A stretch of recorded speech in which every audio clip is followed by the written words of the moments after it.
Deep Sea Embers Chapter 171 to 180. Chapter 171 Inches The Crossroads of History. The person was tall, even taller than Inquisitor Vanna. However, the person had a thin, scrawny build with the appearance of dried flesh wrapped around a dark trench coat. Even with only a glance, the old archivist could tell the blasphemous distortion oozing out of the other side's existence. Remnants of the Black Sun. He mutters, astonished and outraged by the intruder. You dare to step into this sacred ground. Without a second of delay, a loud bang shattered the tranquility within this domed structure. It's the old priest drawing his large caliber revolver and firing off the blessed bullet from within. Unfortunately, this came as no surprise to the Umbrella Man. In exactly the same moment, two shadowy tentacles had whipped out from underneath the trench coat, the first deflecting the bullet, the second lashing out to smash into the old priest's shoulder and sending the guy flying across and into the nearest bookshelves. Seemingly pleased with his deed, the dark, gloomy Umbrella Man proudly stomped towards the mound of books that had dumped over the priest from the impact. But that was a mistake. In the following second, a deafening roar of a battle cry blew up from beneath the pile as the old priest jumped out. He had drawn his vibrating sword at some point and used this opening to slash down at the invader. The intruder didn't fret though. Instead of jumping aside to dodge, the person only tilted that black umbrella slightly and met the blade head on. This caused a series of screeching sparks to fly between the two weapons of choice as they clashed together from the force. But a veteran of light wasn't one to be fended off so easily within his own realm. The old priest expected his assault to fail, so he promptly flexed his arm and swung sideways in his follow-up attack. He kept going and going, leaving arcs of silvery gray in the air as he continuously slashed at the foe like the battering waves of the ocean. That's how storm priests fight, wave after wave, slash after slash, without giving up a second of momentum they've built to increase their blade's strength. Unfortunately, the black umbrella in the intruder's hand was more durable than it seemed. Aside from being pushed back due to the sheer physical force of the exchange, the umbrella suffered no damage at all. Even so, the mere fact that he's been forced into a corner enraged the shadow. Issuing a long gurgling growl of incoherent murmurs, this heir of the Black Sun was obviously mustering a counter-offensive with whatever spell he's conjuring. Adds by PubFuture. But this didn't matter to the old priest though because he had already closed off any unnecessary perceptions within his sight. He didn't care about the noise emitted by this intruder, nor did he care about his own safety for that matter. As the only defender of light here in the realm of the storm goddess, he had the duty to defeat this blasphemous entity to regain his honor for today's failure. Nevertheless, the old archivist couldn't deny the swirling doubts sprouting from within his heart at the moment. For example, how did something like this thing infiltrate the grounds of the main church? This was the epicenter of Gomona's influence within planned. Even if the goddess herself didn't detect it, the patrolling clergies outside should have. On top of that, countless protective wards are also in place to signal the alarm. The fact that it all failed pointed to a fundamental weakness in their defenses, a flaw that would be fatal if left unchecked.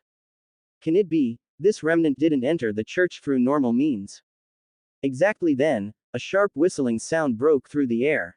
Before the old priest could react, his lower thigh muscle had tensed up out of reflex due to years of experience in the field. He slightly adjusted the angle of his vibrating sword and readied it for the assailant's sneak attack. But then severe pain came from under his ribs, a spot he least expected because he had readied his posture for that area. He stopped his pose, glanced down, and saw a black squirming tentacle poking through the front of his stomach from the back. He wanted to touch the wound to confirm it's true, but even that little maneuver was deprived from him as the rusted gears inside the prosthetic limbs grinded to a crawl from overheating. Finally, things dawned on the poor veteran, he's gotten too old. He and these gears on him are too old.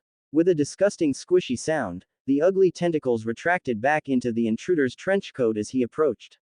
Now, all that remained supporting the old defender was the longsword that could barely remain upright due to those shaky arms. Go tell your god that this disgusting era is over and that the sun will rise again from history. The barely recognizable flesh that was the face of the shadow finally spoke. History? The old priest's body shuddered at the word. His physical body may have failed, but his brain's not broken yet. You polluted history. No, vel, b, in .c, ohm. Adds by PubFuture. Somehow, despite the warped, twisted face, the intruder still managed to show a devilish grin with those crooked teeth.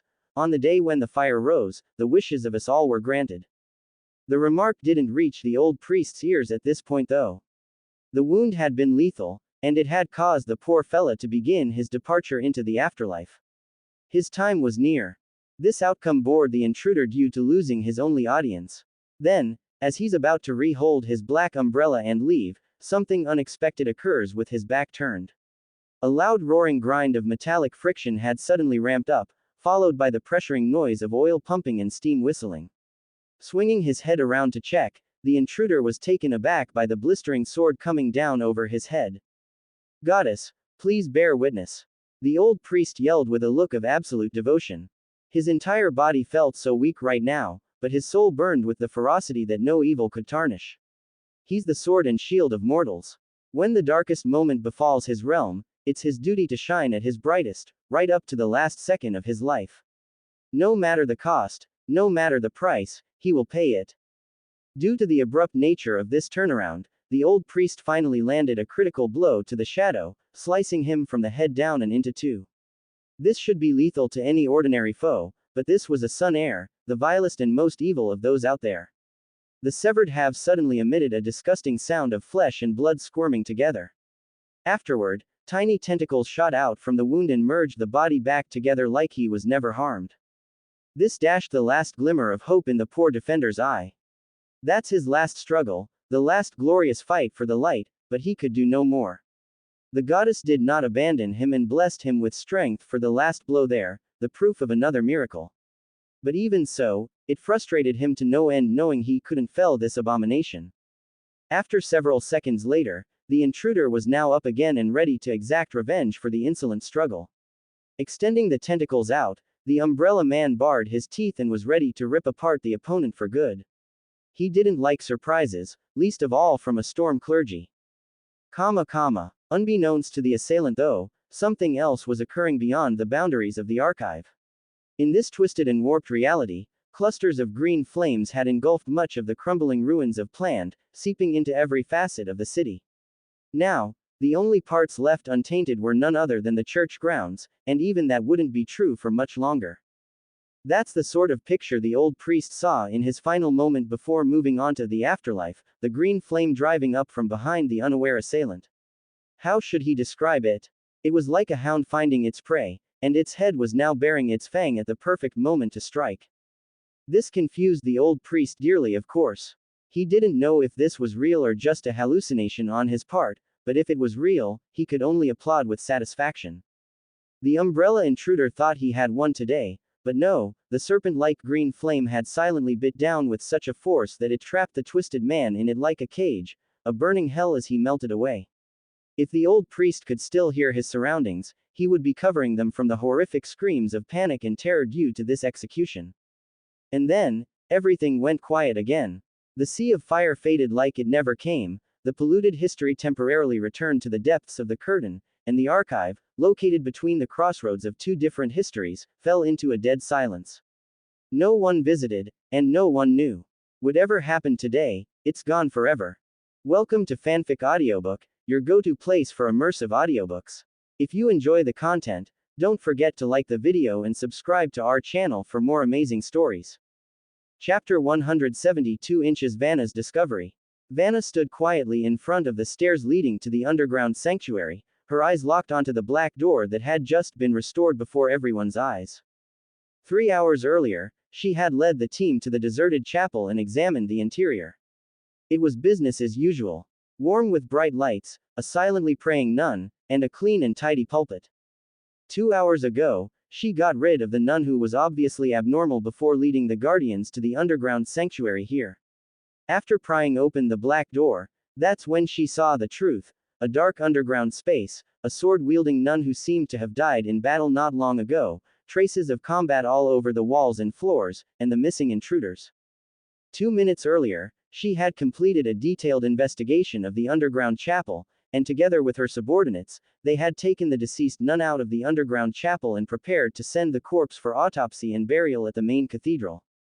However, right as the body had left the chapel grounds, it crumbled into dust in plain view. In addition, the basement door, which had been violently broken 2 hours earlier, returned to its original state as if mocking the explorers still standing at the staircase. Inquisitor, a bearded guardian approached Vanna from the side. There seems to be some kind of space-time closed loop here. Vanna nodded lightly and said nothing.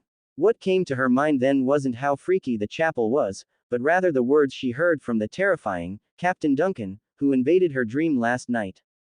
If you really care about the safety of the city, then why not go to the 6th block and check the chapel out? I'm looking forward to what you will find there. Is this what that Captain Duncan wanted me to see? A locked space-time loop, a chapel polluted and isolated by some unknown force, a nun who fought to the death against a mysterious invader. And what does everything mean here? The frown on Vanna's face had deepened. When she set out this morning, she only had the vanished and its ghost captain in mind, but now, she's starting to doubt her own judgment at being so wrong. Could it be, is that ghost captain really just trying to give me a clue? Like an enthusiastic passerby, reporting heresy when found. The thought was meant to be as a joke with Bishop Valentine before, yet she couldn't shake off this notion that it might be true. In the next second, the young inquisitor shuddered as her expression froze in horror. It finally dawned on her how ludicrous the idea was in the first place. As a nun of the Storm Church, such an idea should never have even crossed her mindset. Inquisitor. The subordinate's voice came from the side again, waking Vanna from her distraction. Did you hear or see something? No, I'm sane. Vanna shook her head and said to the seemingly reliable subordinate.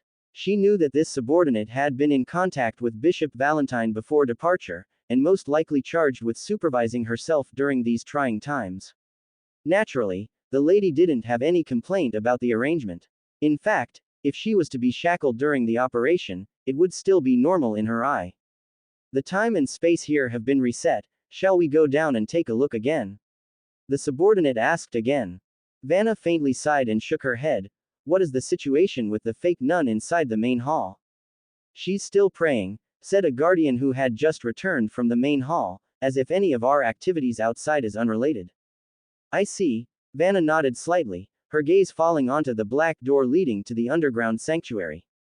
We'll go take another look. She led the guardians to the entrance again, stepped forward and once again felt the familiar resistance from the black door. The body of the nun was barricading it from the opposite side. Last time, she had to order her subordinates to pry it open with a crowbar.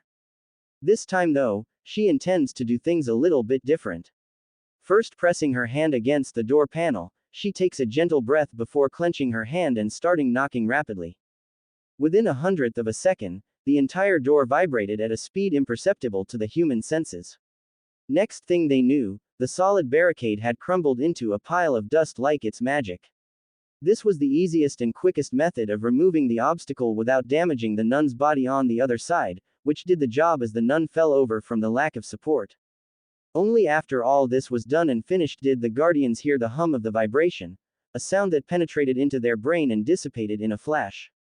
This drew a series of reverent glances from the guardians present here because it's not easy to perform such a skill. N-O-V-E-L-B-J-N.C. Om. Not minding the worship coming her way, Vanna unsheathed the broadsword from her back and strode forward with the lamp in hand. The glow of the lantern once again illuminated the dark underground space, and the scene was exactly the same as when they remembered. As expected, time and space here have returned to the original point. After another meticulous investigation, Vanna and the guardians returned to the dead nun lying next to the doorway. Not long ago, Vanna had tried to take the nun out of the underground sanctuary, but now she had realized that the body might have become part of the circular loop. The nun could no longer leave this place.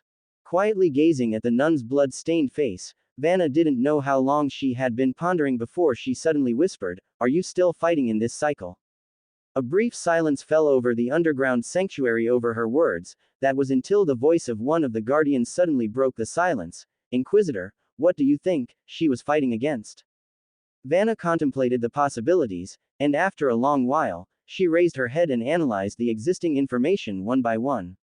The underground sanctuary is a perfect sealing environment, and when the gate is closed, it becomes the perfect cage. The whereabouts of the church's guardians are unknown, but it is clear that they did not participate in the battle in the underground church.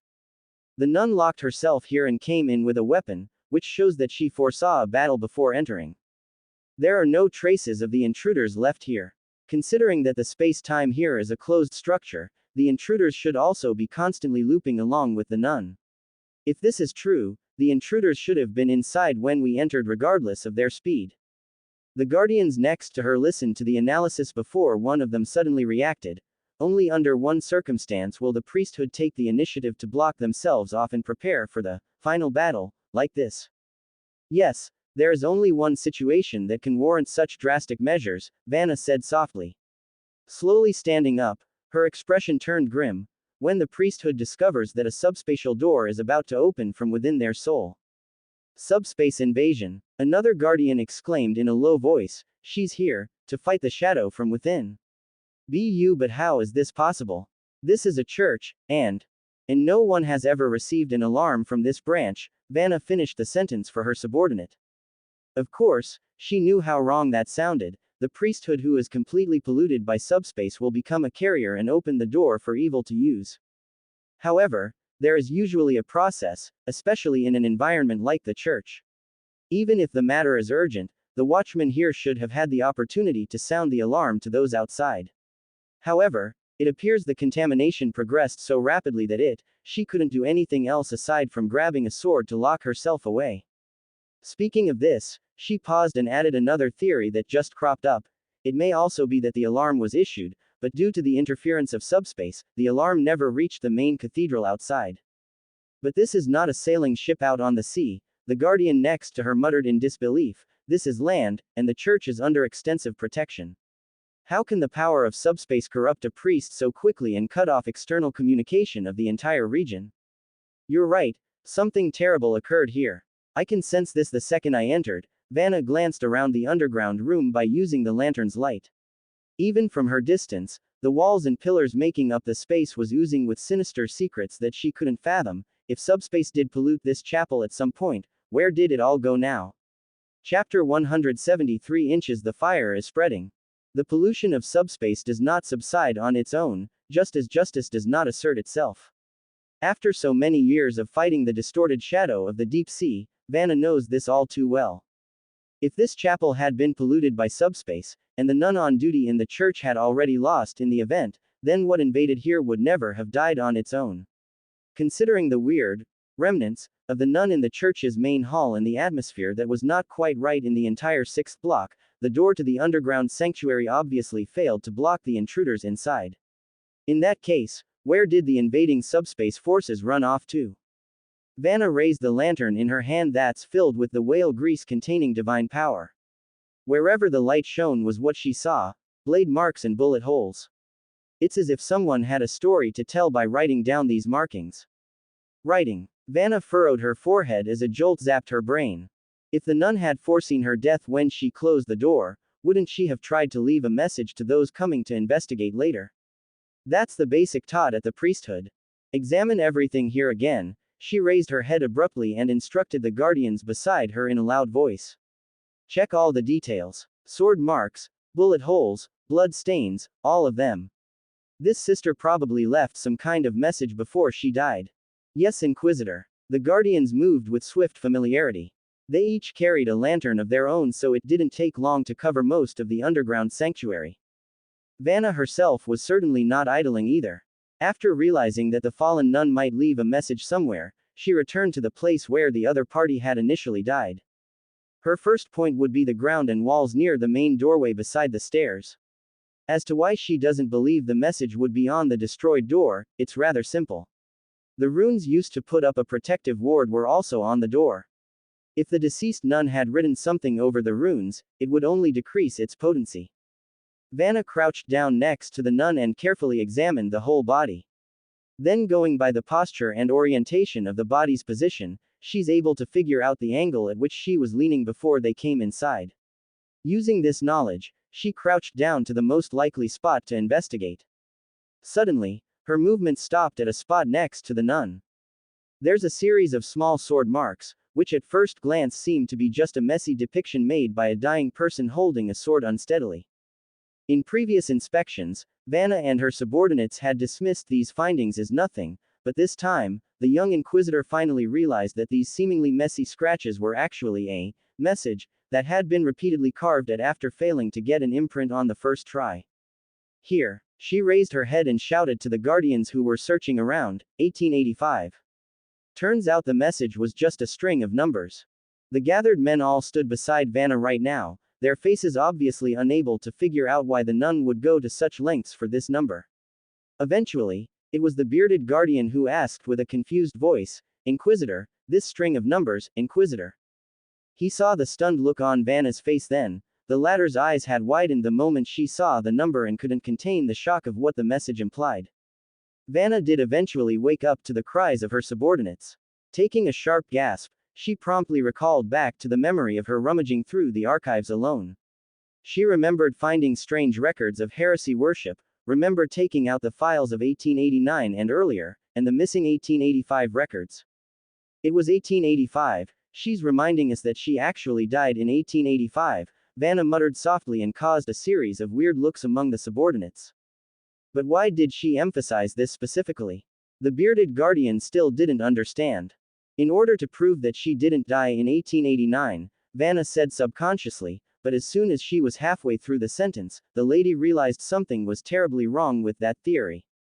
Showing an incomprehensible expression, yes, why did she emphasize that year specifically? If she had died in 1885, she wouldn't have known that there would be a catastrophe in the city 4 years later. The young inquisitor was so confused now. A large number of clues had emerged through the investigation, and it seemed to be faintly conjoining in one place, yet a huge ravine had appeared in the middle to prevent the crucial connection line. If the number left by this nun is to illustrate the year of her death, then this year must have a special meaning. It must hold the warning she wants to convey, but what kind of warning that it must correlate with 1885? No, vel, b, in c, ohm. Was it because the nun saw something before she died? Had she foreseen the 1885 record would disappear from the cathedral's archives? Or does she know why the record disappeared? Unfortunately, the truth has long disappeared into history with this cold case. All that remained was this series of difficult to understand numbers. I have been to the cathedral archives before, Vanna explains to her wary and concerned subordinates. In the archives, all the materials from 1885 are somehow missing, and now it seems that this year is absolute. She stopped suddenly. For some reason, the scenes of rummaging through the archives had cropped up again. Then, the sound of gentle waves hit her ears, causing the lady to widen her eyes in astonishment. She still couldn't recall anything other than going through the archives alone, but she realized that something may be wrong with her memory. Her spiritual gifts were warning her, and the goddess was warning her.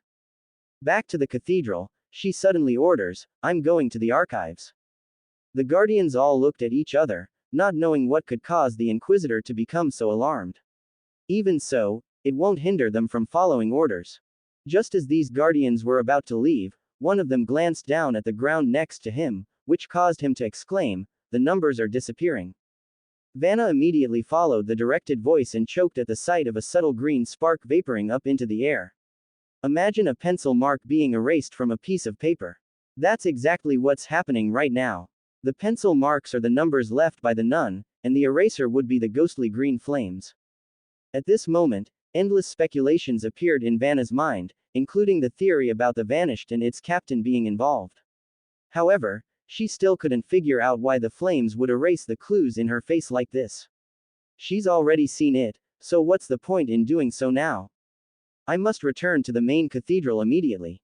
This place is too dangerous to linger around. Don't go near that plot of the floor, and keep your distance from that flame if you ever encounter it. Vanna reminded her men, now evacuate this chapel this instant. The second team will stay outside the church and set up a blockade until further notice. The others will return to the cathedral with me. Yes, Inquisitor. The guardians all replied in unison.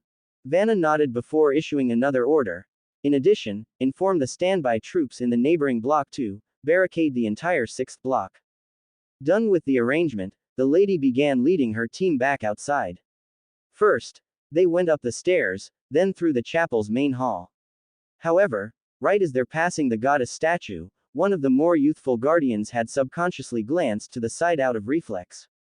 Immediately, the guy exclaimed in shock and caught everyone's attention, the praying None, is also gone. Chapter 174 Inches before the storm.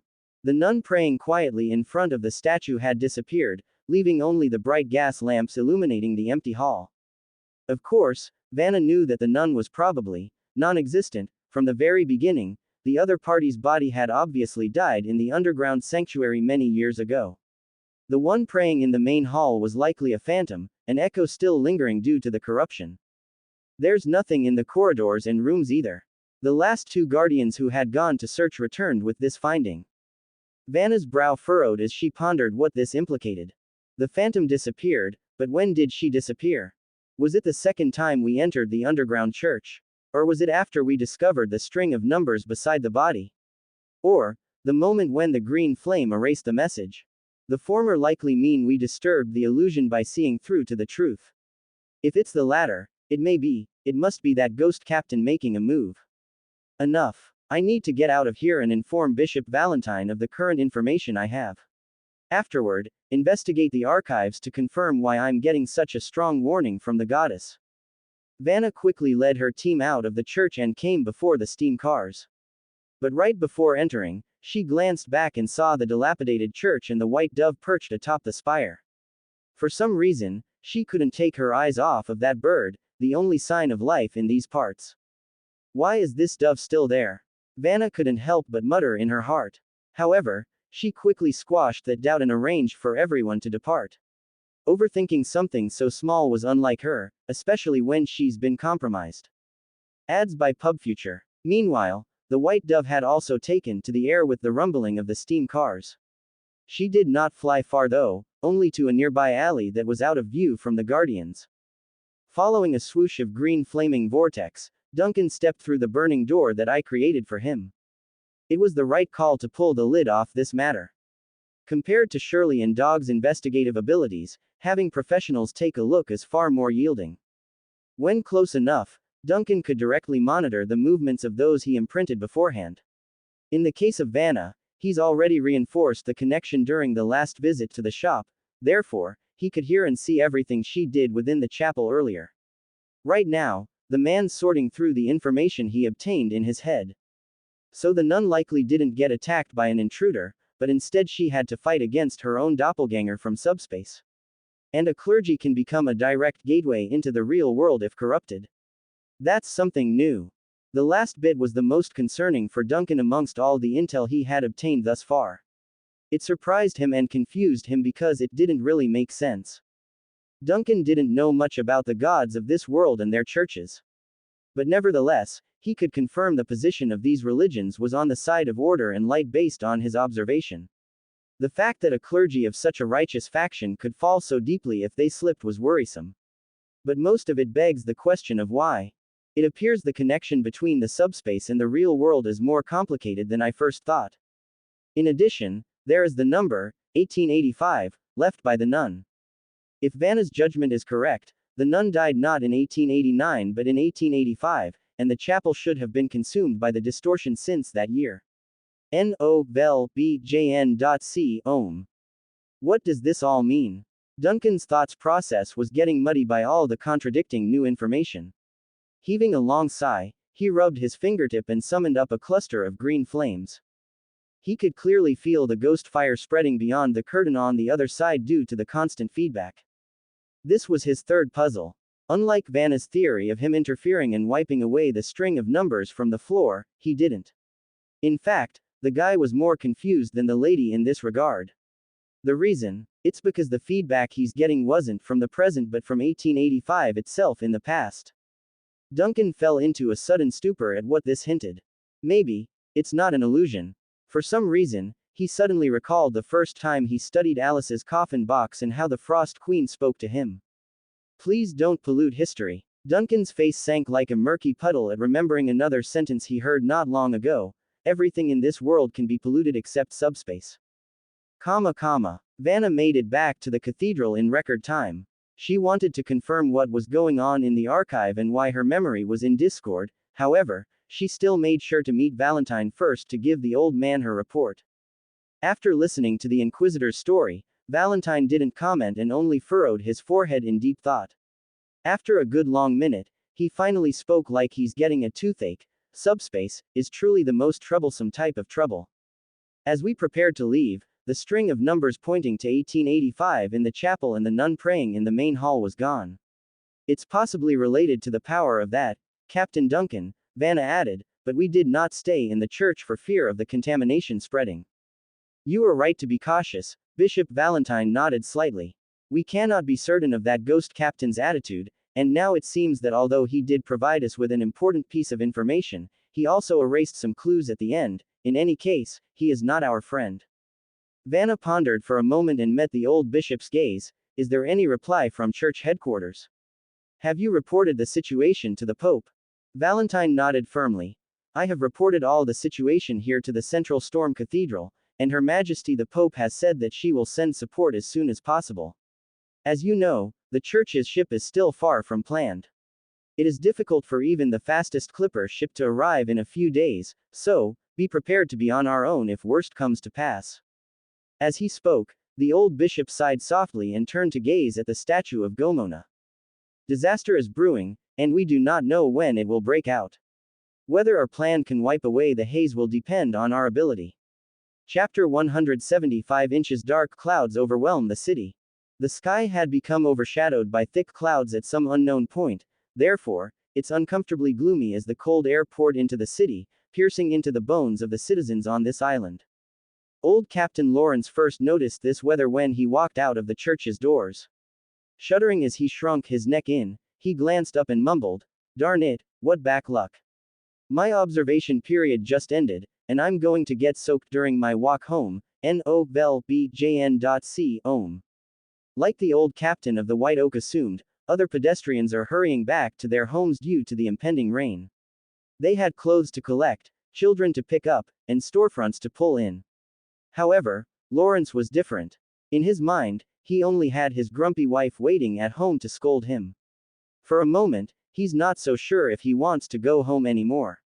Rubbing his arm to get the cold out, he was about to depart when a church guardian ran over to him with Heidi, the psychiatrist, in the rear. It can't be, Lawrence groaned subconsciously, then greeted the man with a stretched hand for a shake. Sorry, Captain Lawrence, I just received an urgent notice that you are to temporarily stay for further isolation. Therefore, you cannot leave yet. Isn't the observation period over? Lawrence's friendly expression visibly collapsed. You have to at least give me a suitable reason. I cannot give you the fine details, but, the young guardian also seemed slightly apologetic, it is a direct order from the Inquisitor.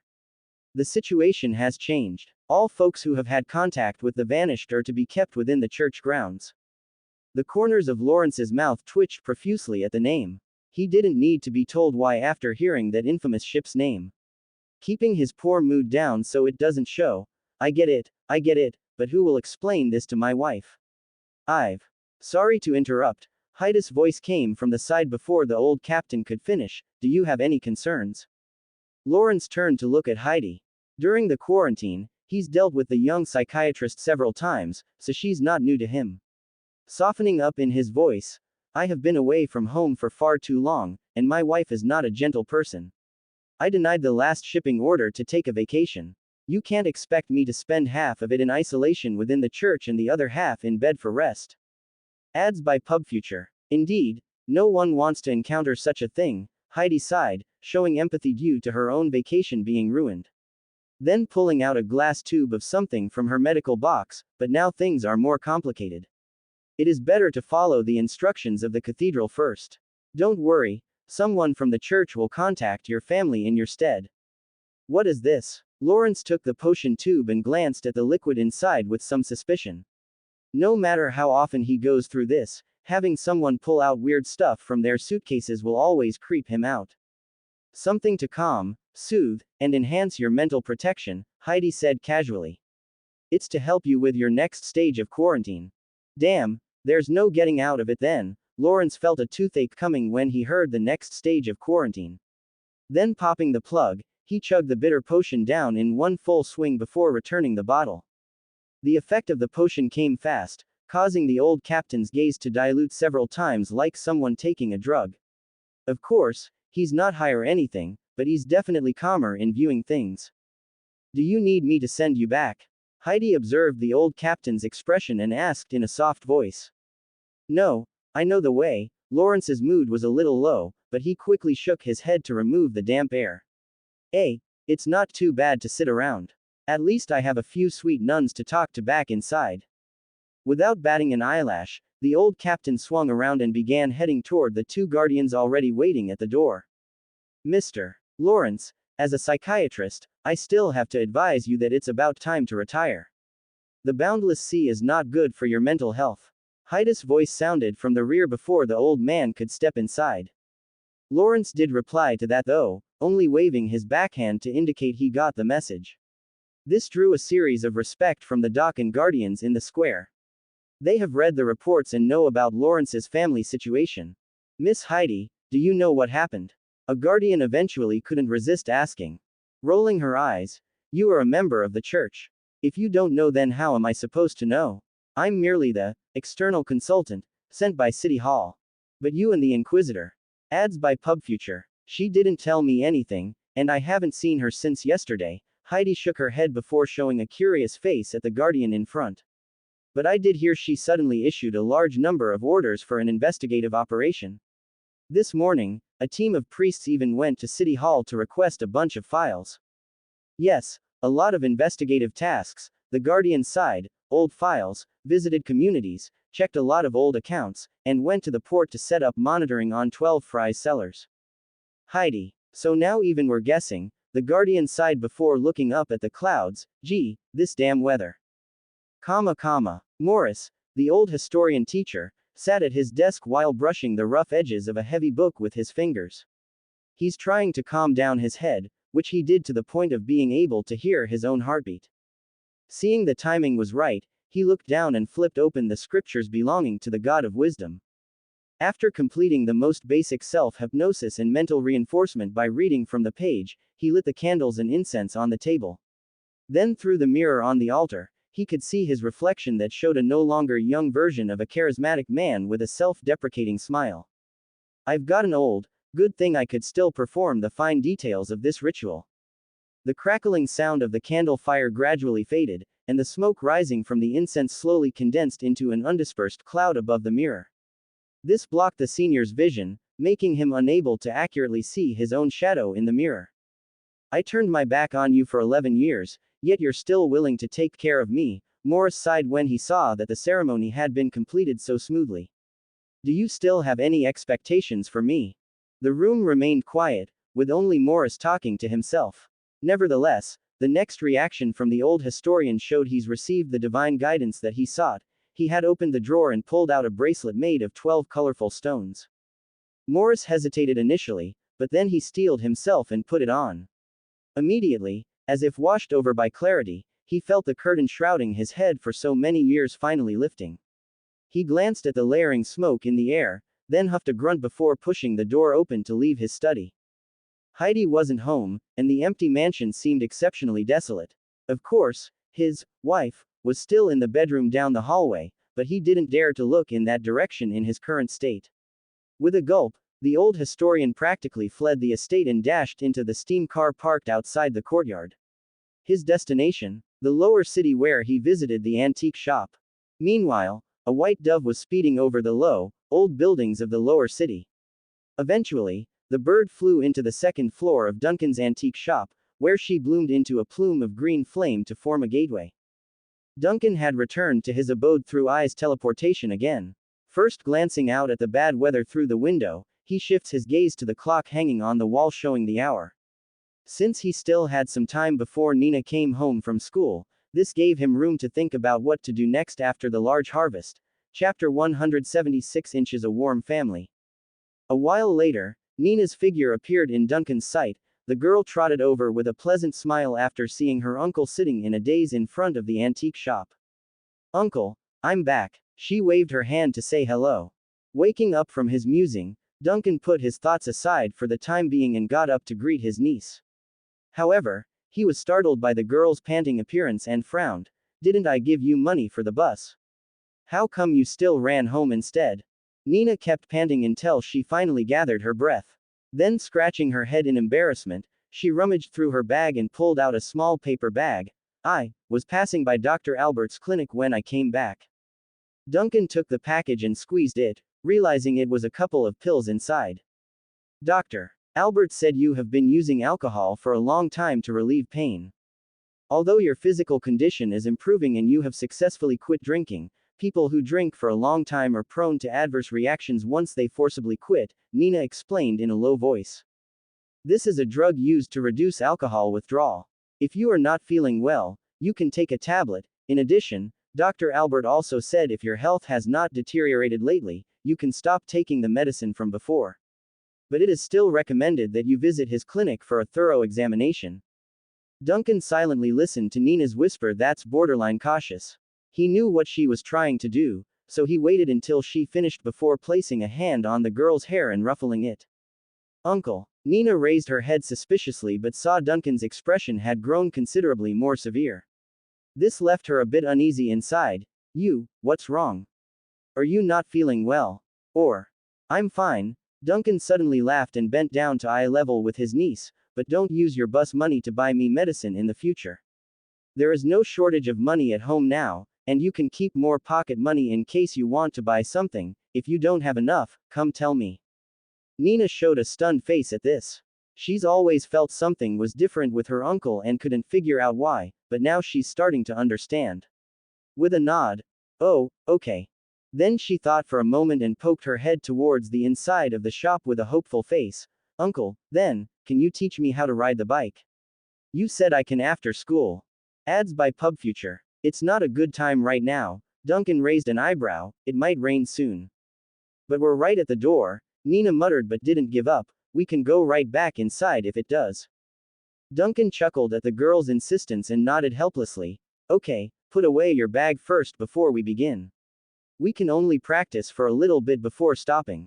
I haven't prepped dinner yet. Okay. Nina immediately jumped cheerfully and ran inside. Casually tossing her school bag aside, the girl struggled to push the brand new bike outside due to how unfamiliar she was with the vehicle. Actually, I think you have to learn to ride from scratch. Duncan sighed at Nina's clumsy appearance and stepped forward to help by controlling the handlebars. We can start by teaching you how to keep your balance.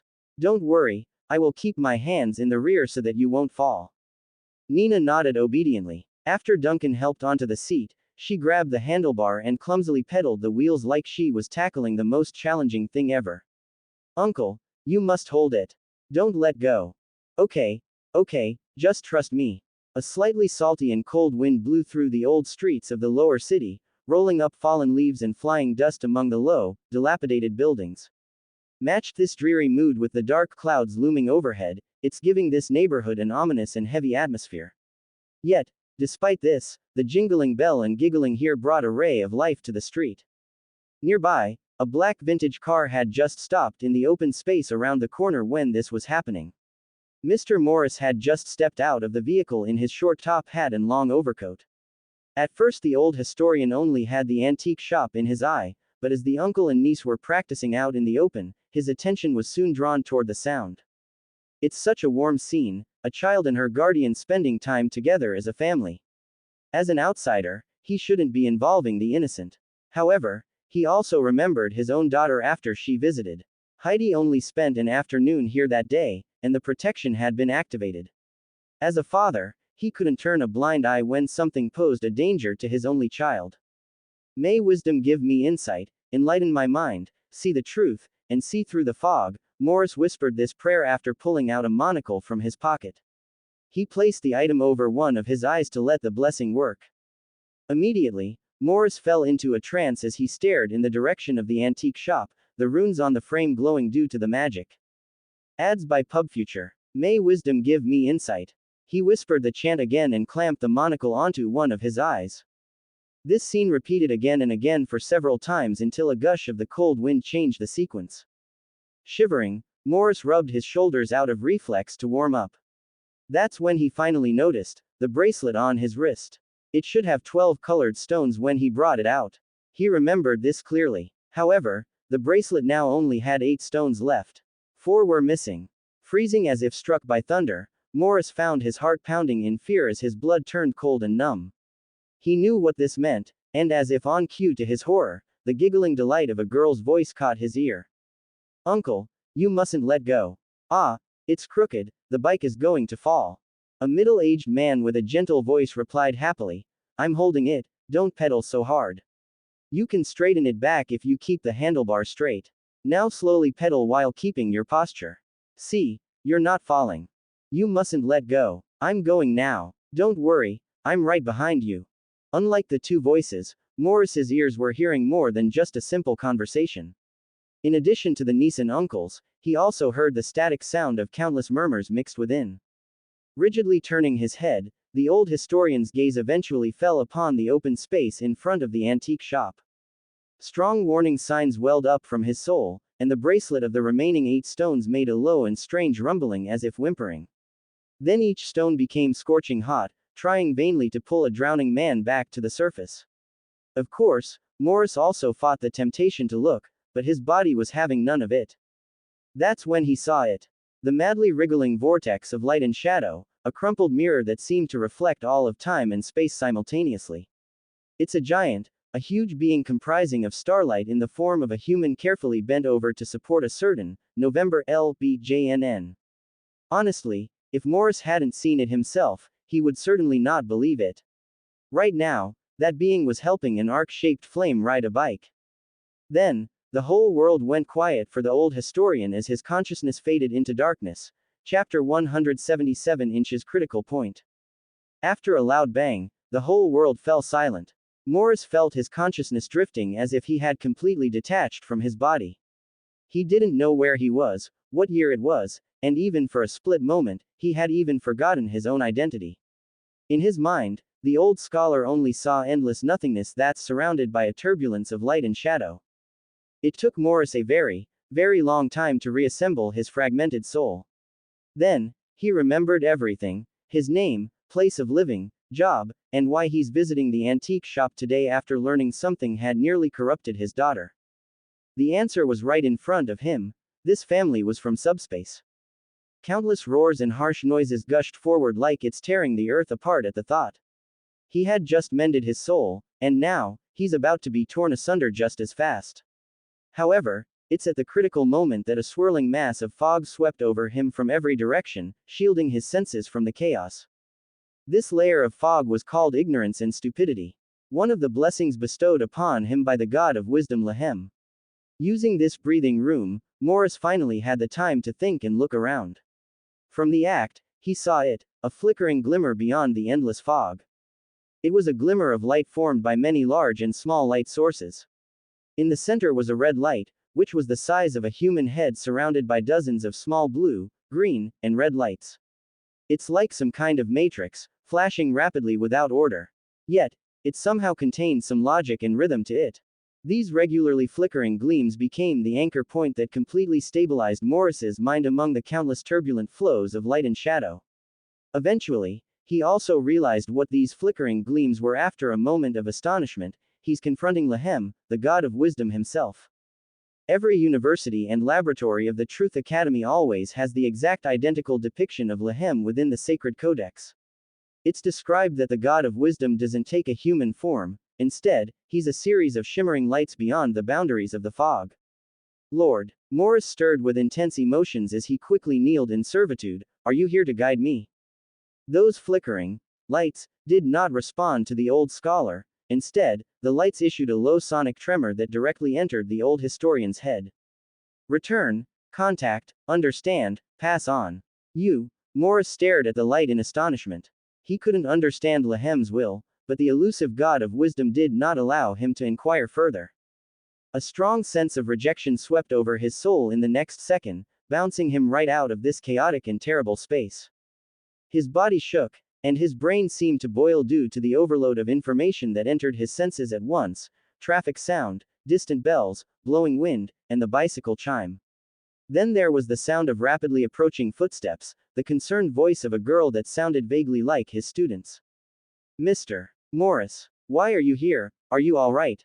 Morris raised his head in a daze and saw Nina standing in front of him, but in the next second, the girl transformed into an arcing flame surrounded by ashes swirling around the figure. Realizing it's no dream, Morris stiffly turned to the side and met the twinkling giant's gaze. The being was as chaotic as he recalled, with those eyes exuding the power of subspace, but the facial outline had turned into a friendly middle-aged man showing concern for him. The streets in the distance weren't normal either, they were shaking like an earthquake. The ground under his feet also squirmed like that of flesh. The door and windows in the antique shop had all become swirling black holes.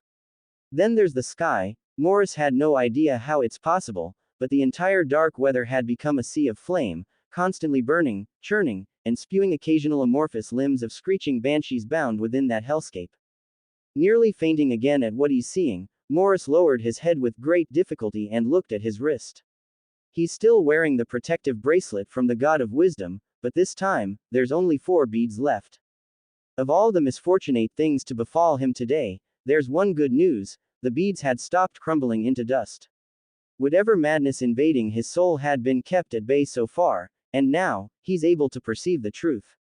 At least, until the beads all crumbled into dust and the madness took his soul away. He's an old scholar, so Morris didn't take long to judge his current condition. He's at the critical junction point of order and madness thanks to Lahem's protection. He may recover afterward, or he may find himself corrupted beyond repair and transform into an actual monster. Whatever the case may be, Morris had no say in it, that much he knew. While Morris was thinking hard and slowly, Nina and Duncan were also eyeing the old historian with concern. It's clear the school teacher wasn't in a good state. They were practicing with the bike earlier when they suddenly saw Morris standing in the clearing next to them.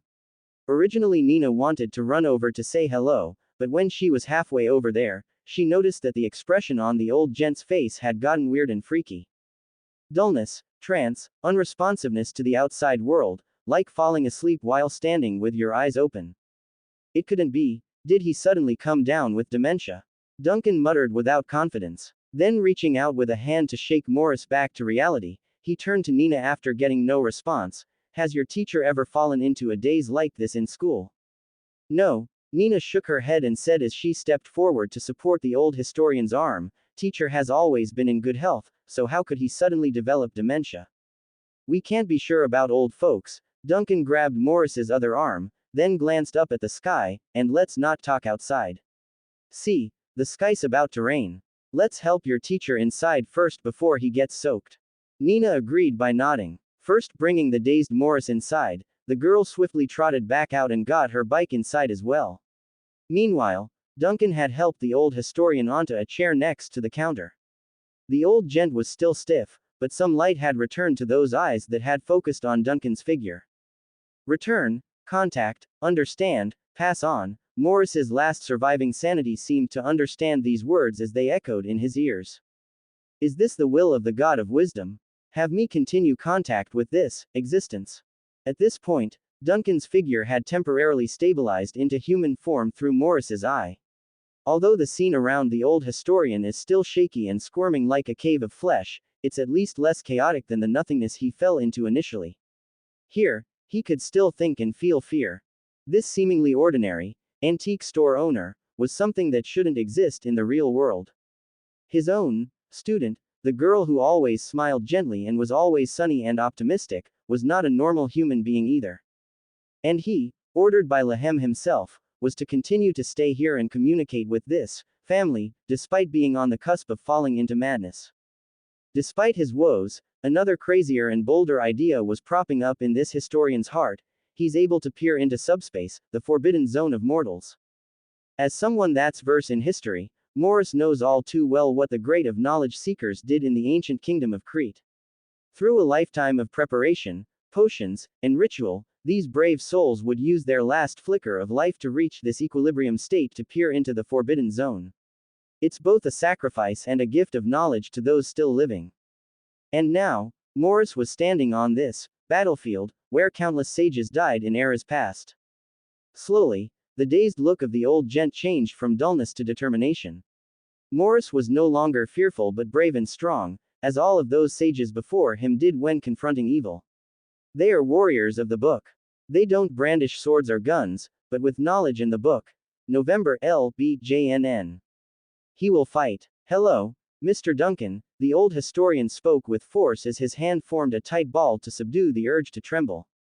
Contrary to the combative stance of Morris, Duncan, on the other hand, didn't know what's going through the guest's head and only got creeped out by the powerful gaze that seemed to pierce his flesh. This old gent, why is he making such a scary smile? Chapter 178 Inches Friendship. Duncan kept a careful observation of the old man's face in front of him right now. He didn't know what's wrong with the other guy since he's no doctor, but even he could tell Morris wasn't in a good state of health. Do you need me to find a doctor? He asked with concern. How do you feel now? Is there any dizziness or nausea? Or is it mental trance? Morris rubbed his forehead in pain due to Duncan's voice. Unlike what the shop owner was saying, the old historian was being blasted by tens of thousands of overlapping roaring noises between those words. Like a patient being overloaded, he could only dully nod his head in reply. I'm fine, just need a little rest. The existence, in front of me, the being that has its main body in who knows where, was expressing concern for me. No vel bjn.c ohm. Regardless of the truth, Morris did not dare to think about what was actually under the surface of this concerned being. Maybe there's 1,000 pairs of eyes staring at him, or densely wriggling teeth and tongues ready to chew him apart. In fact, are those words of concern even words of a human being and not murmurs from subspace itself? At the same time, the old historian had been trying to close his true eye after getting out of the car earlier. It's the ability granted to those who followed the God of wisdom when exploring the supernatural, and now, Morris finally got to experience why they say this blessing was called the greatest and most dangerous of all the blessings given by the four gods. He failed, of course. After opening his true eye, it cannot be closed for the next while. And what if he closed it? What would that do now with his mind in this messed up state? Morris dazedly thought for a bit before slowly speaking. I just came to take a look, give my thanks, yes, give thanks, for my daughter.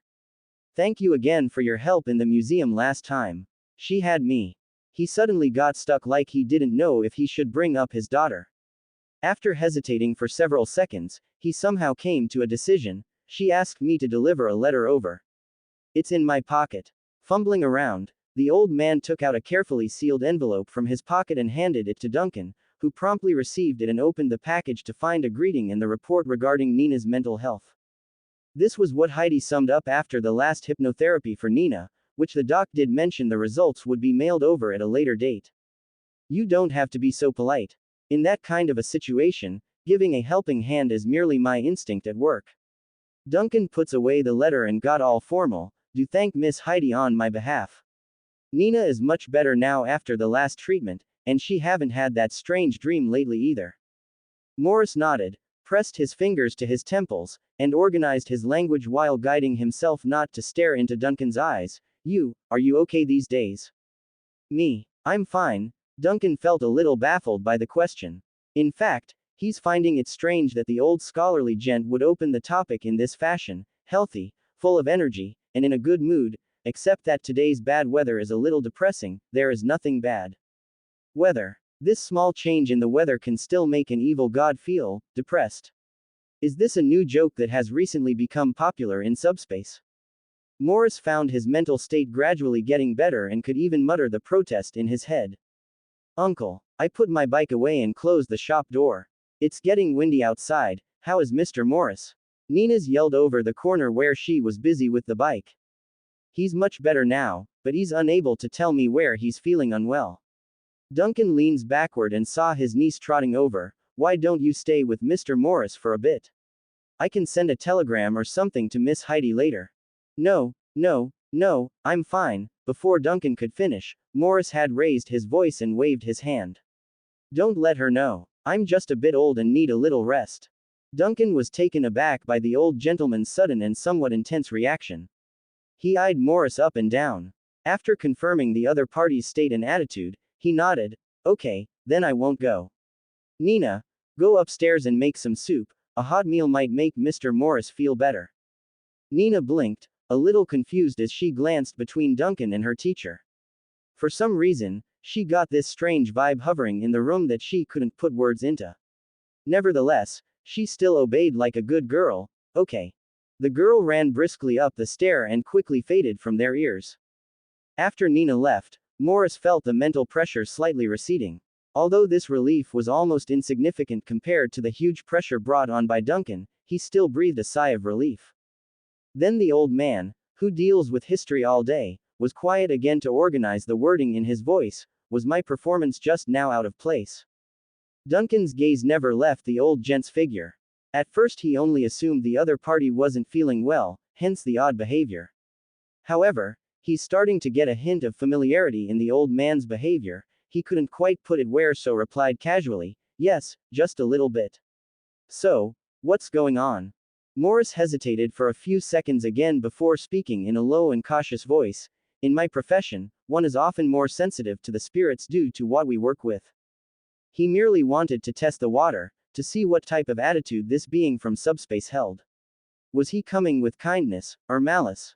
Duncan frowned immediately after hearing the other party's seemingly meaningful words, then suddenly, he knew what that familiarity was all about. Morris's strange behavior also manifested in another acquaintance he knew, its dog, the Dark Hound. The undead hound was a demon gifted with the ability of seeing the truth. It's also the main reason Dog would act so nervous and scared of him, and now, Morris was behaving in the exact same manner.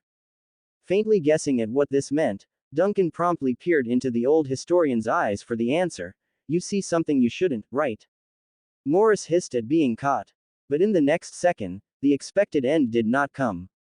On the contrary, he once again felt that the mental pressure he was under rapidly decreasing to the extent that's bearable even for a mortal without Lehem's protection. This was the doing of Duncan. Without a word, the ghost captain had transferred his master consciousness back to the vanished. What's controlling the shell inside the antique shop now was merely a wisp of his true essence, just like a remote-controlled drone. Is it better now? Duncan's low, gentle voice sounded from the side, waking Morris up from the momentary relief trance. The old gent quickly raised his head and saw Duncan's stable, clear, and harmless human form. In addition, he also noticed that the surrounding environment had stabilized through the corner of his eye. The chaotic light and shadow are gone, the noise gradually subsided, the torn houses back to normal, the flowing flames gone, and the creeping and distorting darkness nowhere to be found. His mind was rapidly recovering, and the dangerous critical state of madness in his head was showing signs of improvement. He looked at Duncan in disbelief, who nodded apologetically. Apologies, I really didn't expect a human to have such good eyes. Before this, the only one to ever see the true me was a shadow demon, and that's only because he had a gift. I'm much better, Morris gulped as allowed his senses to return to normality. He could feel his heartbeat ready to explode due to the rush of the confrontation. Regardless of his woes, the fact that he's capable of thinking was a boon to analyze the situation from a logical standpoint. Alas, I didn't expect to see your true appearance. These years of living away from my faith have left me careless. Duncan didn't pay attention to the muttering behind Morris's words. Instead, the ghost captain was running his brain on how to handle this meeting and the way to end it. This great historian wasn't dog that he could just muscle into submission. That's not only rude and impudent on his part, Duncan also didn't want to go that route. I'm curious, he said suddenly in thought, why are you able to see me? Morris opened his mouth, hesitated, then decided to speak the truth. I am a follower of Lehem, the god of wisdom. Chapter 179 Inches Feeling Guilty. Duncan recalled back to what he saw in the books. Lehem, the god of wisdom, one of the 4 gods who sheltered the world in the deep sea age. Like the goddess of storms and the lord of death, this god also wields 2 contradictory powers at the same time. He's the giver of wisdom and also the overseer of foolishness. The number of followers in this religion was small, and they often needed to undergo a rigorous examination to qualify for conversion. However, once they do, the believers would instantly receive both blessings after converting to this deity. One was wisdom, which enables a mortal to gain insight into the truth, to acquire knowledge, to understand the workings of all things more easily, and to detect truths that may interfere with their own fate. The second was foolishness, which could hold up a barrier called ignorance, to keep the pollution and temptations of subspace away. Bluntly said, it's a blessing to keep the user from the other world since foolishness couldn't understand danger. With Nina busy working in the kitchen upstairs, the sound of passing cars and horses on the street outside, the antique shop became particularly comfortable under this quiet atmosphere. It's under this mood that Duncan sat behind the counter and crossed his arms to study the old scholar in front of him. The protection of the God of wisdom is indeed a good thing, but it is clear that his followers face greater dangers on a daily basis because of their professional habits and instinct for knowledge. I'm afraid only those who are the most outstanding and favored by the gods of wisdom can. Morris rubbed his head as it ached due to the shrill voices from Duncan's presence. You might find this a bit ironic, but most of the Lehem believers do not meet the qualifications of being taken away by you. Oh, so you're exceptionally blessed, Duncan muttered with a slightly strange expression, especially when he said the word, blessed, due to how awkward it sounded. The blessings you people have here is truly terrible. Hold on, how come you were alright the last time you came? Morris was a little surprised and taken aback. He didn't know if Duncan was truly in the dark or playing ignorant with bad taste, but in the current situation, he didn't dare to diverge his thoughts. Answering directly to avoid being tempted, even the blessed Lehem believers don't always open the true eye. I didn't use any of my powers when I came before, and this time. The old man smiled bitterly and pointed to his eyeballs. The monocle used to enhance the ritual effect had been removed, but one of his eyeballs remained faintly white with a floating halo seen between the whites and pupil. Now this intrigued Duncan. So you can't stop this effect at will? I tried to no avail. Morris shook his head, and even if it is successfully terminated, what does it matter at this point? I have already seen it, what you look like. Apologies, actually, I didn't mean to cause you the pain. Duncan was still feeling sorry and lowered his stance. Will you be able to recover after you go back? Or do you need some special treatment? Morris opened his mouth, feeling very much conflicted due to the interaction. In his earlier years of studies, he had imagined himself one day encountering a shadow of subspace at some point due to all his research. The difference though was that he didn't expect the shadow to be so intense and strange. I'm fine, the old gentleman finally shook his head. I'm much better now that you retracted your aura. I think I should be fine. Well, that's good to hear. It seems I will have to be more careful in the future. If there are more good-eyed individuals like you in the city, then things will get very troublesome. Duncan nodded, and then asked with more curiosity, then it's safe to assume you didn't visit today only to deliver the medical report. What are you looking for? A rocking thud hit Morris inside. When he met Duncan's gaze, all he saw was an ordinary middle-aged face with a little curiosity and concern, but around that face though, between the shelves and such, the environment was starting to twist and warp little by little. It wasn't until the other party's voice suddenly sounded again that the distortion in Morris's vision returned to its original state. You're hesitating, you're having concerns, and you don't want to answer this question. Duncan was able to read the other person's emotions from the eyes alone. Is it related to Miss Heidi? How do you know? Miss Heidi is a psychiatrist and seems to be a believer of Lehem. Though her experience doesn't seem to be as deep as yours, Duncan replied lightly.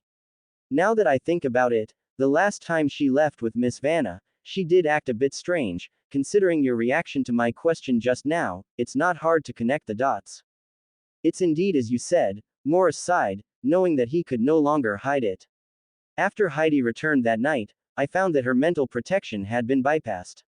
At that time, I only thought there was something dangerous in this antique shop. I didn't expect. He sighed again and looked at the already frowning Duncan on the other side. Heidi, the young psychiatrist, merely gave Nina a hypnotherapy in the antique shop, yet her mental protection was pierced. I didn't know about it at all, and Heidi herself didn't seem to have found out either. There's unease in Morris's face as he watched the other man across the counter. He didn't know what the ghost captain was thinking to be so lost in thought, nor did he dare to ask so casually. Taking advantage of this short but quiet moment to repair his damaged mind, the old scholar also took the opportunity to secretly glance at the stone bracelet on his wrist. There are still 4 colored stones, the sign that Lehem's blessing remains intact. November LBJNN. This gave a breath of relief to the old scholar. She doesn't know anything, right? It's then Duncan looked up and asked. That's right, Heidi doesn't know anything, Morris said immediately. Only when it came to matters related to his daughter did his mind become clear. She didn't even find out that her protective charm was damaged, let alone that I am here today. Then I won't bother her. As my apology, consider the debit with the museum settled between us, Duncan said politely. Speaking of this, he paused, and then thought of another question that roused his curiosity. So, can you describe it to me in detail? Describe what you just saw. If it's not too troublesome, of course. Morris didn't react for a while, forcing Duncan to explain further. I'm curious about what I look like in the eyes of a different observer. Looking in the mirror will not solve this problem. Duncan was really curious about this matter, and understanding his true form in the eyes of different people may also help to master his special powers and uncover the secrets of this body. Morris hesitated for a moment. The inhuman horror he saw at the door of the antique store once again appeared in his mind, causing the sanity that had quelled to loosen again. But under Duncan's direct gaze, he gulped and slowly spoke in a low voice. I saw that you are a giant filled with chaotic starlight, standing on the twisted and grotesque street while supporting Nina. She's an arc-shaped steam of flame constantly erupting. Duncan originally nodded slowly when he heard the first half of the sentence, thinking that his image was indeed worthy of his reputation in the boundless sea. However, the second half of the sentence sent him into shock as his eyes popped. Oomph. What are you talking about? What did you say Nina is in your eyes? Morris got taken aback by the strong reaction, but didn't bother to think about why. I saw an arcing flame that was erupting violently. Is there anything wrong with this? Duncan. Chapter 180 inches. Historians talk about history. What's the problem? This is a big problem. Duncan glared at the old gentleman in front of him. However, he soon realized that Morris did not understand what the gushing flame meant or what it implicated. In fact, the old teacher most likely regarded Nina as another, transcendent being, that ran out of subspace and nothing more. Nina, Morris sounded a little hesitant due to the worry for his student. Nina is different from me. She's an ordinary person, always has. Duncan shook his head and slowly grew severe in his expression. She doesn't know what is special about her. As for the flame you mentioned, that could be something else. I don't quite understand. Duncan eyed the old gent some more. Once he's confirmed there's no lie, he finally decides to drop the subject and go around the sun fragment. Do you know anything about the so-called real sun god, worshipped by the suntists? Real sun god? Morris frowned, not knowing why the other party would suddenly lead the topic here. Of course, there are quite a few texts about this subject. Those cultists existed for far too long, so many have tried to research this topic. The true sun god is what they call their god, but the rest of us don't call it that. We usually refer to it as the black sun or dark sun god. Actually, there's a third name for it from some older texts by ancient scholars. They called it the creeping sun wheel. Creeping sun wheel. Duncan raised an eyebrow. He had heard of the black sun, but the name, creeping sun wheel, was the first time. Also, this name made him recall the incident with the sun mask, a glorious dead eyeball covered by dead limbs constantly roasted by flames. Yes, outside the professional field, this name is rarely mentioned because this is a record handed down from the ancient kingdom. Its original manuscripts were written in Cretan script, which tends to draw certain mystical tendencies from unwanted shadows. Morris nodded like a lecturing teacher and seemed to have forgotten he's still talking to a great being like Duncan. In fact, the buzzing interfering with his brain had stopped as well.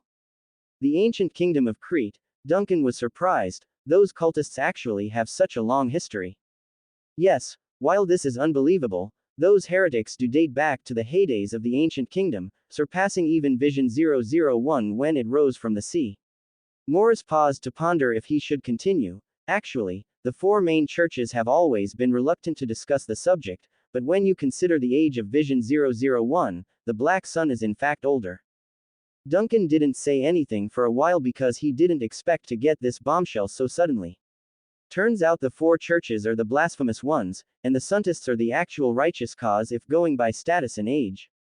After half a minute of silence, Duncan suddenly spoke up. So, the preaching from the suntists is true. Before the deep sea age, it was their Lord who was shining on this world. There are many factions and theories in academia, and this is the most divisive of all the deviant claims. You can even say it's half a foot on the border of heresy, Morris sighed, but the existence of many manuscripts in the kingdom of Crete makes it impossible to avoid this question. Let's just assume those cultists held some truth and leave it at that. Duncan shook his head slightly, but that doesn't change the fact that their beliefs are now very dangerous to the current world. After all, no matter what their Lord was like before the deep sea age, his current state is. Morris pricked up his ear at the last bit and grew sharp. Hold on, your meaning. I happened to meet it once. Duncan felt it was necessary to come up with some weighty information to get this gentleman's attention. He had already gained so much knowledge from this scholar. If this friendship were to last, he must also give something in return. How to say it? That thing was so miserable that I couldn't bear to watch. There's no hope of recovery for sure, and whatever act these scientists are doing, it will only push their lord toward a crazier and twisted direction. He paused and glanced at the old gentleman opposite to him. Do you want me to tell you what he looks like now? Maybe it will. Morris instantly exclaimed and cut Duncan off. No need. Immediately afterward, he noticed how offensive his behavior was and quickly coughed to clear the air. This is not a knowledge I should be exposed to. Oh yes, apologies. Duncan returned to his senses and quickly waved the subject off. Then let's not discuss this topic in the future. So, about the Black Sun faith, what achievements have they made throughout history? Have they ever succeeded anywhere after performing so much human sacrifice? The scientists caused a lot of damage. There's no question about that. As for resurrecting the Black Sun, I can only recall a few records with wide-ranging effects. NOBLBJN.C. Ohm. The earliest records are at the end of the chaotic era. Due to the long-term accumulation of a vast number of historical legacies after the collapse of the ancient kingdom, several city-states continued to break out into fighting and famine. The scientists took advantage of this void to create a big blood right within a city-state called Karen. They summoned a huge fireball that hovered over the island for 5 full days. At the end of it all, the entire city had become one big piece of glass. Another time occurred in the era of the classical era. The exact cause is no longer known, and the result was that several smaller city-states on the edge of the civilized world disappeared overnight. Witness records show huge luminous fissures in the sky, in which the creeping sun wheel rose and stripped the ocean of these islands with gravitational force. The most recent one occurred at the beginning of the new calendar, and it was also the strangest one because there was no evidence left of the incident. In fact, no one even remembers what exactly happened and where. Duncan listened with a stunned look and couldn't resist asking for more. No one can remember its occurrence. Then how did everyone know the scientists were behind such a large-scale event? That's the weird part. This is already beyond the field of what most scholars could dabble in. However, my status within the Truth Academy allowed me to peer into some relevant information within the library. Morris nodded and then made a grim face. That event did occur. There's no question. Because on one random morning, a message suddenly appeared on the most sacred artifact of the flame bearers, the chronology pillar. The line refers to a city-state that does not exist at all, and there is only one sentence in total. Wilhelm's last message, they finally summoned the Black Sun from history. We've failed.